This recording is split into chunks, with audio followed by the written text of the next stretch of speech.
Untuk informasi lebih lengkap dan berita terkait, jangan lupa klik link di deskripsi. Install juga aplikasi CNBC Indonesia di App Store maupun di Play Store dan please subscribe ya guys. Emiten China siap-siap angkat kaki dari Bursa Amerika Serikat Wall Street. Keunggulan Joe Biden juga ternyata belum tentu bisa menghapus RUU maut bagi emiten China yang sudah hampir ketok palu ini. Apa dampaknya bagi China? Selengkapnya dalam Trump usir China dari Wall Street. Kita lihat slide yang pertama. Trump memang tidak main-main menghajar China sampai di saat-saat terakhir waktunya di Gedung Putih masih juga digunakannya untuk menekan negeri tirai bambu. 2 Desember kemarin DPR AS telah mengesahkan RUU yang selama ini meresahkan emiten China. Undang-undang S945 yang bernama Holding Foreign Companies Accountable Act tinggal selangkah lagi resmi diundangkan setelah ditandatangani oleh Trump. Karena sebelumnya juga sudah disahkan oleh Senat. Undang-undang ini sudah mulai terdengar sejak tahun 2019 digaungkan oleh Senator Republik Louisiana John Kennedy pada 2019.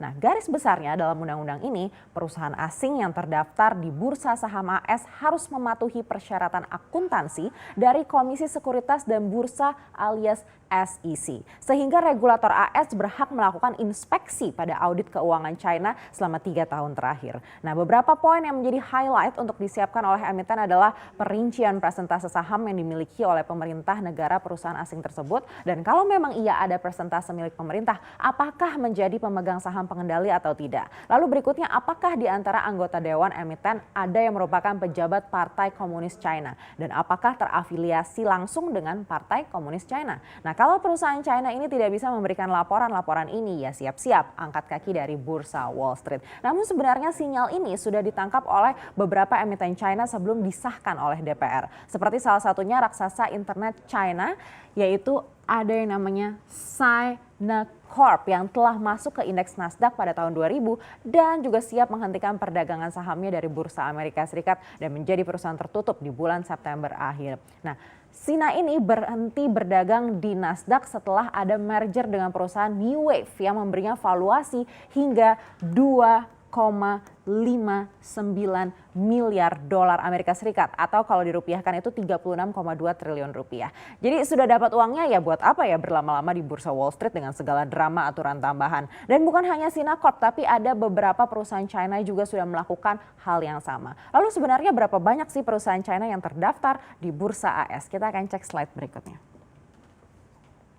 Jadi kalau melihat data di situs resmi Amerika Serikat uscc.gov, per 2 Oktober 2020 ada 217 emiten China yang terdaftar di Wall Street dengan total kapitalisasi pasar lebih dari 2,2 triliun dolar Amerika Serikat. Kalau saham kelas A saja nilainya mencapai 354 miliar dolar AS hingga akhir November kemarin ya. Dan sempat terapresiasi juga hingga 65% kalau dibandingkan dengan periode yang sama setahun sebelumnya. Jadi memang cukup masif pergerakan saham emiten China di Wall Street ini. Kita sebut saja beberapa raksasa seperti Alibaba dengan kode emiten BABA, begitu lalu ada JD.com dengan kode emiten JD dan juga Crenshares CSI China yang kodenya QUEP. Nah, dengan disetujuinya RUU ini oleh DPR di 2 Desember kemarin, terlihat mulai ada penurunan saham emiten-emiten raksasa China ini. BABA itu sempat melemah hingga 1%. Sama seperti JD juga melemah 1%, sedangkan QUEP ini melemah 0,51%.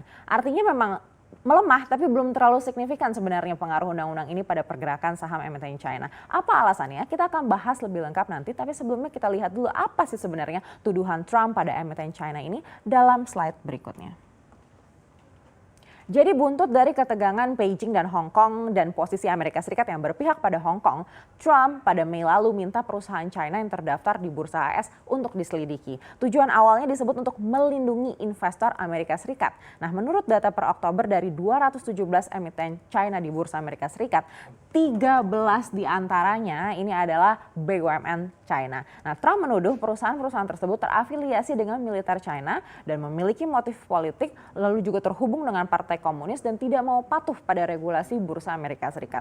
Memang kalau BUMN ya sama seperti di sini juga begitu ya, pengaruhnya ya ada di bawah keputusan negara. Nah, apakah terafiliasi dengan Partai Komunis atau tidak? Sejauh ini belum ada pernyataan resmi dari pemerintah China yang menyangkal ataupun membenarkan hal ini. Tapi sebenarnya sebesar apa sih pengaruhnya undang-undang ini untuk emiten China? Kita akan cek slide berikutnya. Jadi bila Trump mendepak emiten China di Bursa Wall Street, emiten China ini tetap memiliki akses untuk mencari pendanaan dari investor AS di pasar modal global. Tidak akan sulit mendapatkan akses dari investor AS dengan kapitalisasi pasar yang besar, bahkan disebut sebagai saham-saham penggerak bursa. Apakah jika emiten China dikeluarkan dari Wall Street akan mempengaruhi pertumbuhan ekonomi China secara umum? Tentu sama sekali tidak. Apalagi setelah pandemi, China menjadi negara paling awal yang pulih ekonominya di saat AS masih berjuang menekan penyebaran virus ini. Sebuah lembaga ekonomi internasional yaitu PIIE ini mengatakan kalau emiten China delisting dari Bursa Amerika Serikat, beberapa pilihan selanjutnya adalah mendapatkan pendanaan investor AS lewat perusahaan private equity dan pasar saham Hong Kong. Sudah ada bukti bahwa perusahaan private equity asal Amerika Serikat membeli perusahaan-perusahaan China yang sudah melantai di bursa. Contohnya ada Warburg Pincus dan General Atlantic yang sepakat mengambil alih perusahaan teknologi China seperti 58.com. Selain itu sudah banyak juga perusahaan China yang mencari listing sekunder di bursa Hong Kong. Contohnya seperti Alibaba, JD.com dan juga NetEase. Jadi ya tetap saja investor Amerika Serikat yang ingin berinvestasi di saham-saham China ini bisa beli lewat bursa Hong Kong. Tapi justru Amerika Serikat malah tidak kebagian pajak karena dana besar itu akhirnya lari dari Amerika Serikat dan malahan masuk ke negara lain. Jadi ya kita nunggu nanti episode selanjutnya seperti apa ya. Apakah Trump benar-benar akan menandatangani undang-undang ini.